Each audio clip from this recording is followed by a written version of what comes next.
최근에 몇 년 동안 나온 미국 영화가 대부분이 히어로, 영웅들의 이야기입니다. 우리가 흔히 알고 있는 배트맨, 아이언맨, 슈퍼맨들의 이야기들이 최근 한 10년 동안 계속 나왔습니다. 그러다 보니 지금은 그 인기가 예전 같지 않은데 지난달에 이 플래시라는 영화가 개봉이 됐어요. 같은 이 히어로물인데 그런데 이 영화가 평론가들의 극찬을 받았습니다. 미국 평론가들에게 또 한국 평론가들에게 오랜만에 정말 히어로 영화 중에 볼만한 게 나왔다라고 사람들이 이야기를 했어요. 보통 히어로 영화들이 오락이 대부분입니다. 그러니까 재미있고 또 속 시원한 통쾌한. 그런데 이 영화는 오락뿐만이 아니라 감동이 있는 영화였습니다. 그러니까 부모님과의 관계, 가족 간의 소중함에 대한 부분이 이 영화에 녹아내려 있었습니다. 그래서 많은 평론가들이 볼만한 오랜만에 나온 볼만한 히어로 영화다라고 극찬을 했습니다. 재밌으면서도 감동적인, 또 미국이 가족을 굉장히 중요하게 여기는데 그 부분을 터치하는 아주 오랜만에 나온 수작이다라고 했어요. 근데 개봉한 지 한 달이 됐는데 미국에서 완전히 폭망했습니다. 완전히 망했어요. 우리나라 평론가들도 다 극찬했습니다. 혹평한 평론가가 없을 만큼 다 극찬한 영화였는데 우리나라에서도 60만 명밖에 보지 않았어요. 그러니까 많이 보지 않고 미국에서는 완전히 망해버린 영화가 됐습니다. 이 영화가 객관적으로 재밌습니다. 제가 지난달에 가서 봤거든요. 평론가들을 믿고 가서 봤더니 정말 오랜만에 나온 볼만한 이 히어로물 영화였습니다. 객관적으로 봐도 재밌는데 그런데 왜 이 영화가 망했을까요? 주인공 때문입니다. 이 영화의 주인공이 에즈라 밀러라는 배우인데요. 이 배우는 주목받는 신인이었습니다. 몇 년 전에. 왜 주목을 받았냐면 연기도 잘할 뿐더러 그 이미지가 굉장히 투박합니다.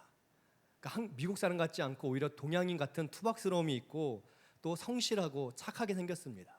그러니까 미국에서는 세련되고 또 멋진 이런 캐릭터가 인기가 있었는데 정반대에 투박하고 어디서 볼만한 그냥 동네에 있을 법한 그런 얼굴이었고 그런 어떤 성실함이 있는 착해 보이는 그런 배우였기 때문에 주목을 받게 된 거죠. 그래서 또래 중에 굉장히 그 또래 중에 단연 돋보이게 되고 20대 후반에 이 히어로 영화의 주인공까지 하게 되었습니다. 인기가 굉장히 많이 오른 거죠. 인기가 오르니까 관심이 몰리기 시작했습니다. 관심이 몰리니까 언론들이 이 사람을 따라다니면서 취재하고 이 사람의 일거수일투족을 이제 기사화하기 시작했습니다. 그러면서 문제가 생겼어요. 왜냐하면 이 사람이 갖고 있었던 문제들이 있었는데 그게 이제는 다 드러나기 시작했어요. 인기가 없을 땐 아무도 그 사람이 어떤 삶을 사는지 몰랐는데 주목을 받고 인기가 생기니까 그리고 플래시라는 영화의 주인공이 됐다고 하니까 이제 언론 매체들이 그 사람의 이야기를 담고자 따라다녔더니 이 사람이 평범한 사람이 아니라 굉장히 문제가 많은 사람이라는 것이 발견되기 시작했습니다.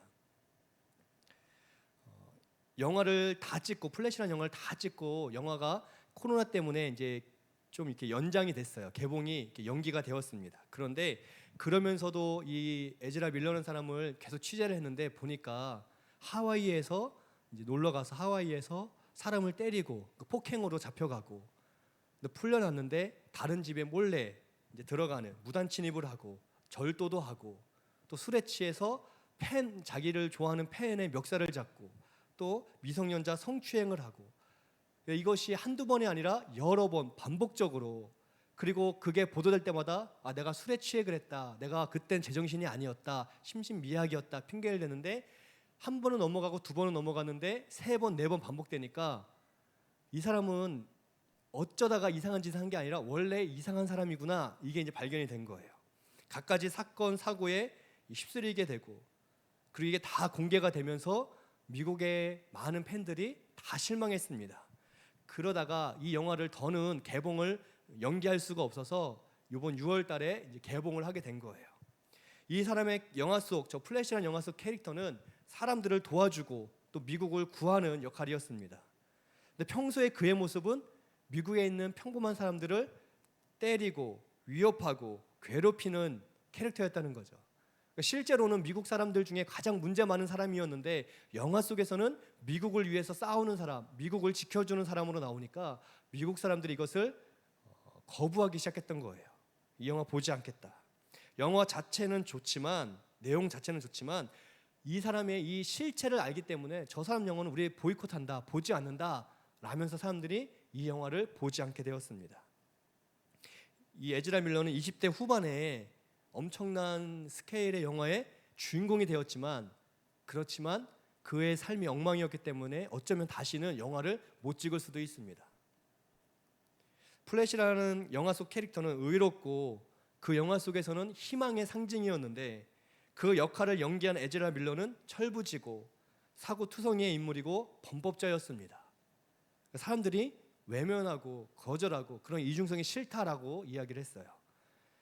그런데 이건 에즈라 밀러가 인기를 얻어서, 명성을 얻어서 교만해져서 그가 변한 게 아닙니다.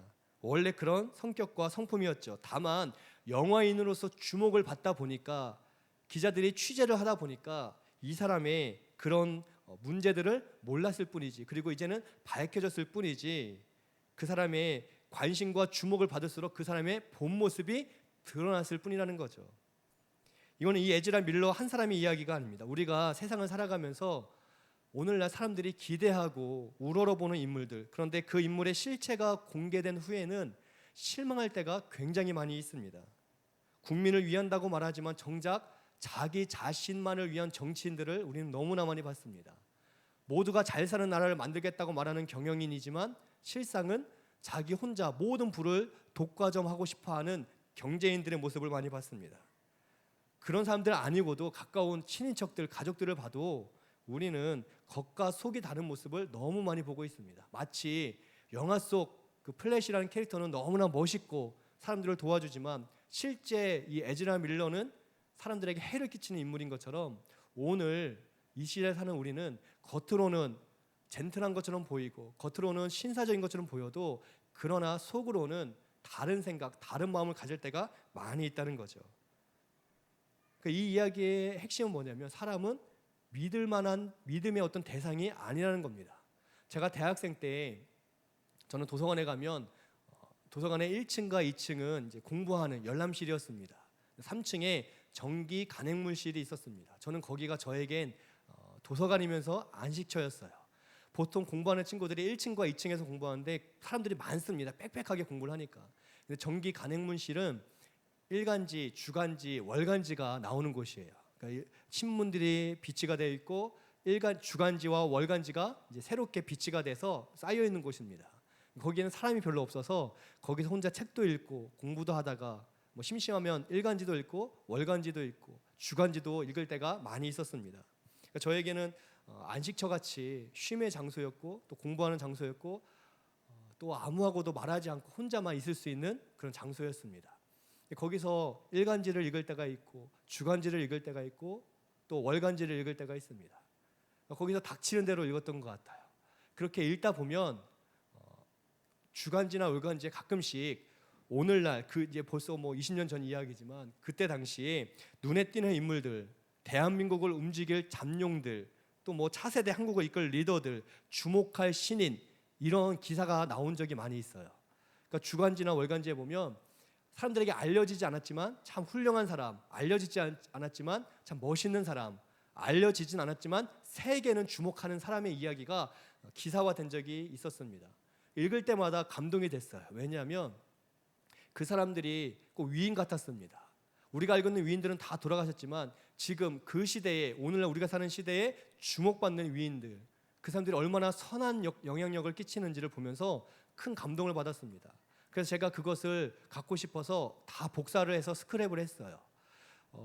지금처럼 컴퓨터가 많이 대중화되지 않았기 때문에 컴퓨터로 다운을 받거나 또는 컴퓨터에 보관할 수가 없었기 때문에 복사 카드를 사서 학교에서 그 기사들을 복사해서 소장하고 있는 게 유일하게 그 기사들을 잊지 않고 가질 수 있는 방법이었습니다. 그러니까 저희 집에 가면 저는 그 복사한 자료가 굉장히 많아요. 대학생 때 야, 이런 사람이 있었고 이런 일이 있었구나 그러면 다 복사를 해놨습니다. 여러 명의 사람들이 복사가 되어 있는데 그렇게 매일 일간지를 읽고 매주 주간지를 읽고 매월 월간지를 읽다 보니까 그런 사람들을 발견할 때마다 모아뒀는데 모아둔 사람들을 또 보고 또 보면서 한 가지 공통점을 발견했습니다. 그게 뭐냐면 대부분이 크리스천이었어요. 그렇게 주목받는 사람들이 다 하나님을 믿는 사람들이었습니다. 야, 대단하다. 이런 사람들이 진짜 있구나. 한 명도 아니고 매주마다 나올 만큼 대단하구나. 그걸 깨달았습니다. 그리고 한 4, 5년 지나니까 이분들이 교회에서 간증을 하기 시작하고 강연을 하기 시작했습니다. 야, 한국 교회가 이 사람들을 알아보는구나. 저 혼자 멋진 척 하고 싶어서 나는 5년 전에 알았는데 나는 4년 전부터 알고 있었던 사람인데, 그래서 한국 교회가 이제라도 알게 됐으니 다행이다. 막 이러면서 이제 그 간증도 이제 듣기도 하고 보기도 했습니다. 그리고 또 5년에서 10년쯤 지나니까 이분들이 총리 후보, 장관 후보가 되는 것을 보았어요.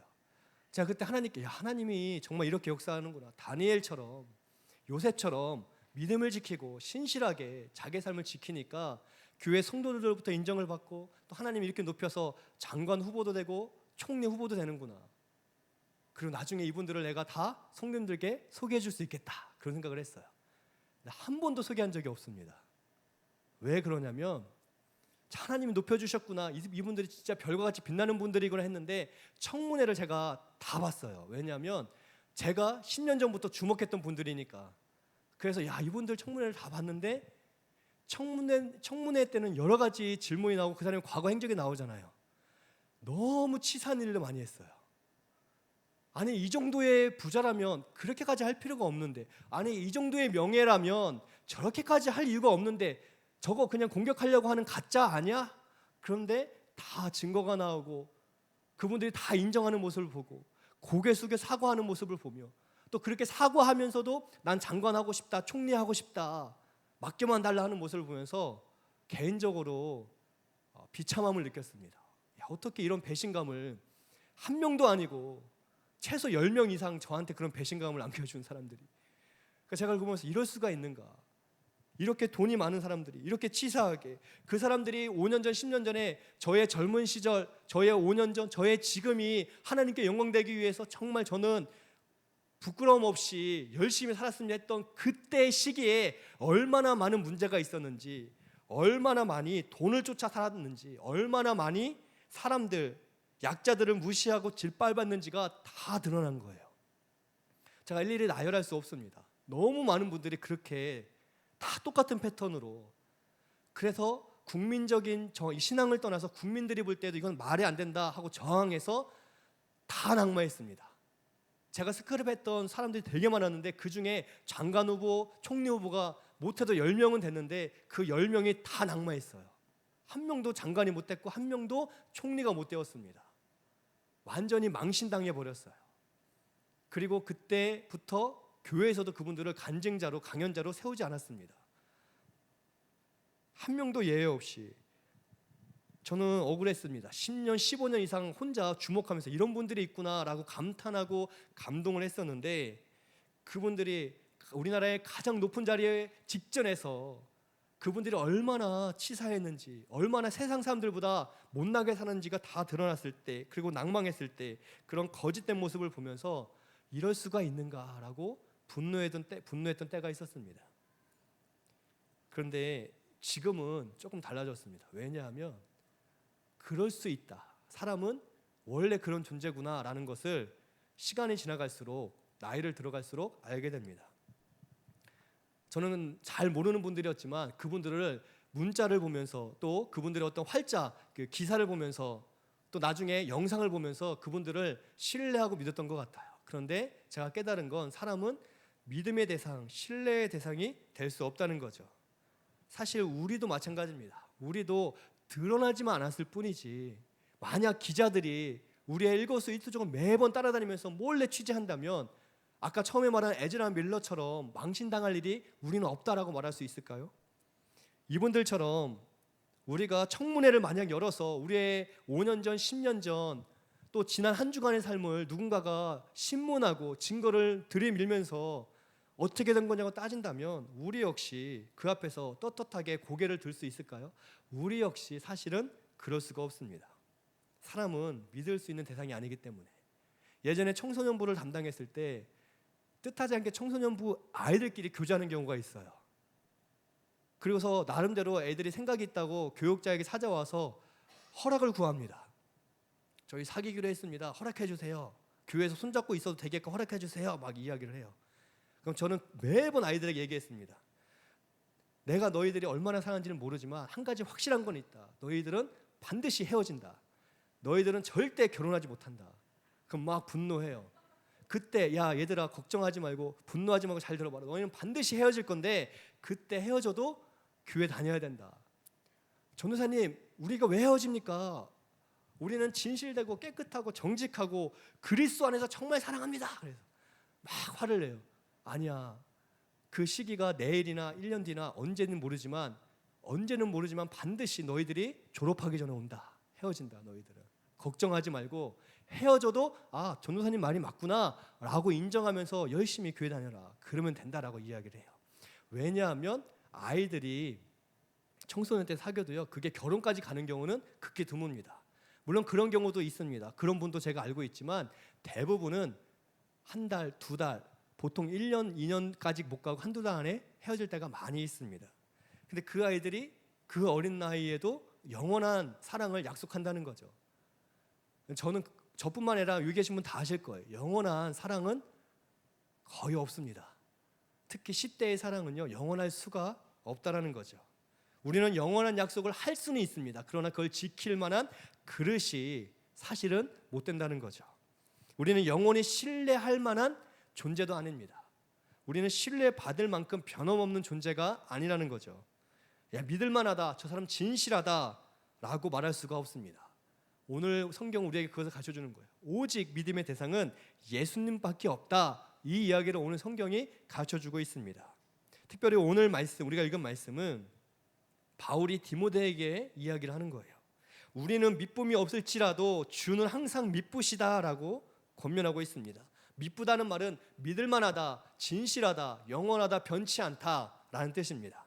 믿음의 대상은 예수님밖에 없다. 우리는 미쁨이 없을지라도 예수님은 믿을 만한 분이다. 그분은 확실한 분이다. 변치 않는 분이다 라고 가르쳐주고 있어요. 왜냐하면 2장 1절에서 12절까지의 내용 때문에 그렇습니다.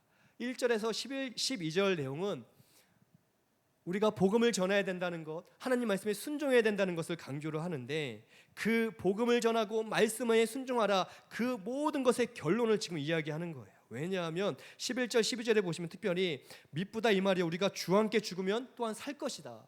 우리가 순종하다가 주와 함께 죽더라도 걱정하지 마라. 하나님이 반드시 영원한 삶을 주신다. 12절에 또 주를 위해 참으면 오늘날 주를 위해 고난 가운데에서도 견디면 함께 왕노릇 분명히 한다. 왜? 하나님은 신실하시기 때문이다. 13절 우리는 미쁨이 없지만 하나님은 미쁘시다. 신실하시다. 이 이야기를 가르쳐주고 있습니다. 주를 향한 믿음을 지키면 그리고 그 말씀대로 순종하는 삶을 살면 하나님께서 신실하게 그 삶을 분명히 영광 가운데 받아주신다는 거죠. 물론 주님을 향해 믿음을 지키고 그 말씀대로 순종하는 삶은 쉽지 않습니다. 한편으로는 힘들 수도 있고 고난이 예견된 삶이에요.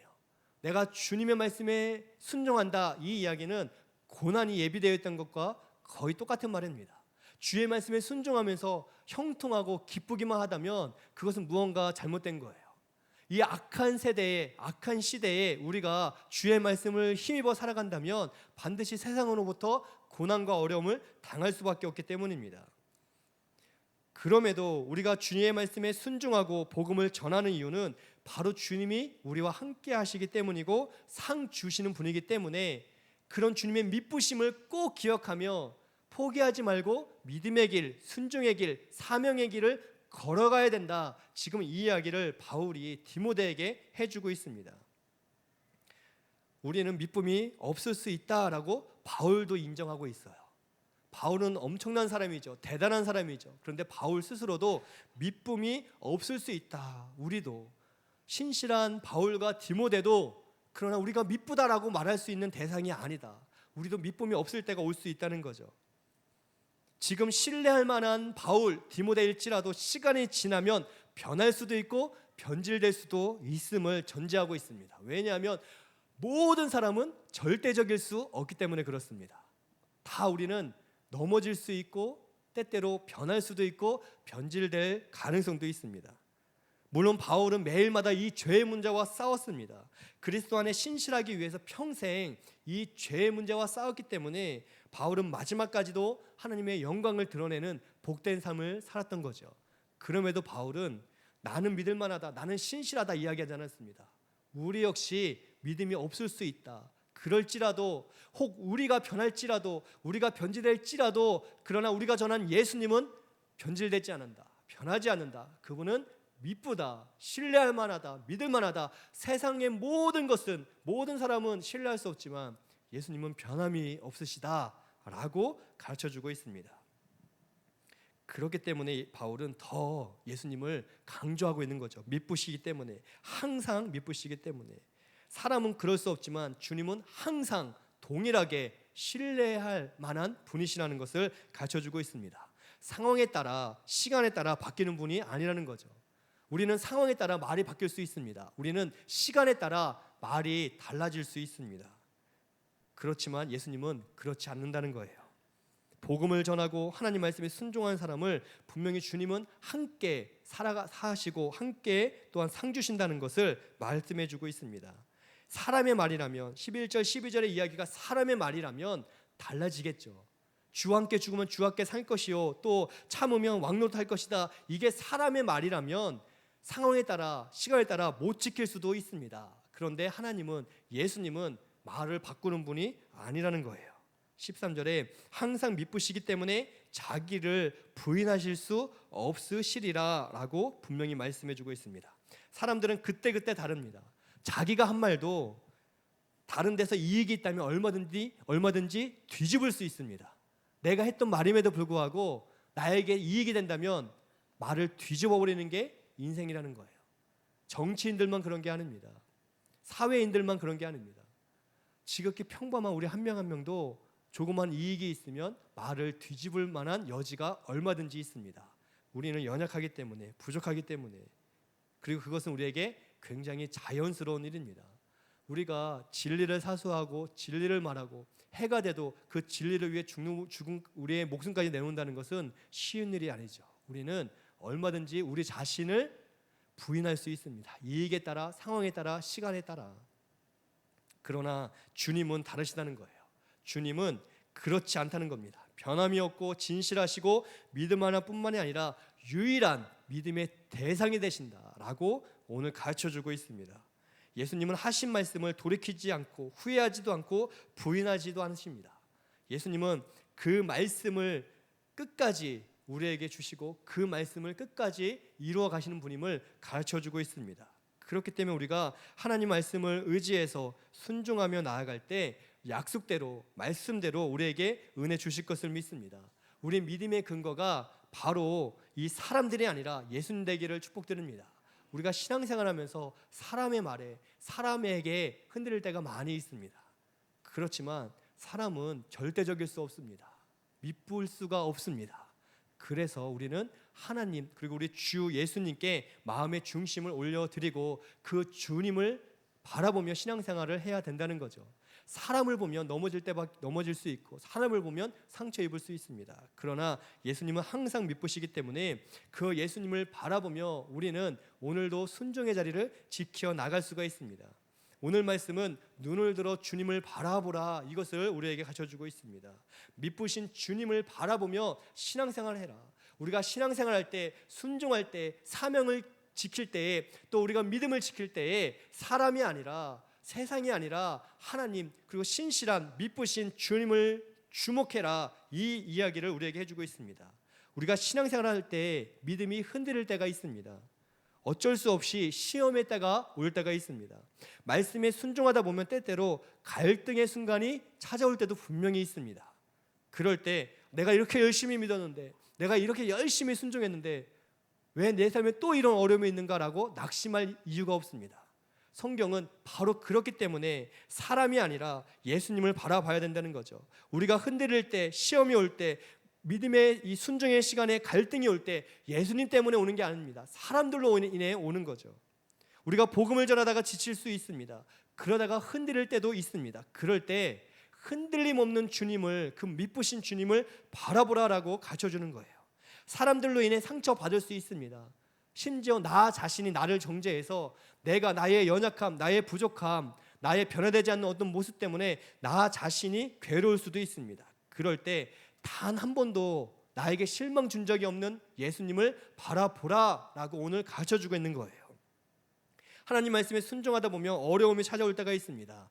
그 어려움 때문에 낙심하는 마음이 우리 가운데 엄습할 때도 있습니다. 그럴 때에 오늘 나의 이 수고를, 나의 이 헌신을, 주님을 향한 나의 이 사랑의 섬김을 우리 주님이 잊지 않고 기억하신다는 것, 그리고 하나님 나라에서 비교할 수 없는 상을 예비해 주셨다는 것, 바로 그렇게 상을 예비하신 주님을 기억해라. 그분은 자기를 부인할 수 없는 분이다. 그분은 말씀을 이루시는 분이다. 약속을 이루시는 분이다. 그 미쁘신 영원토록 변함없는 신뢰할 만한 예수님을 바라보며 사명의 자리, 소명의 자리를 지켜라, 이 이야기를 우리에게 가르쳐주고 있습니다. 사랑하는 성도 여러분, 사람은 미쁠 수가 없습니다. 그렇지만 우리 예수님은 항상 미쁘십니다. 항상 신뢰만 하고 항상 진실하시고 영원히 변함이 없으십니다. 사람인들 때문에 힘들고 상황들 때문에 어려울 때 그때마다 신실한 주님을 바라보며 흔들림 없이 순종의 길, 사명의 길을 걸어가는 우리 모두 되시기를 예수님의 이름으로 축복드립니다.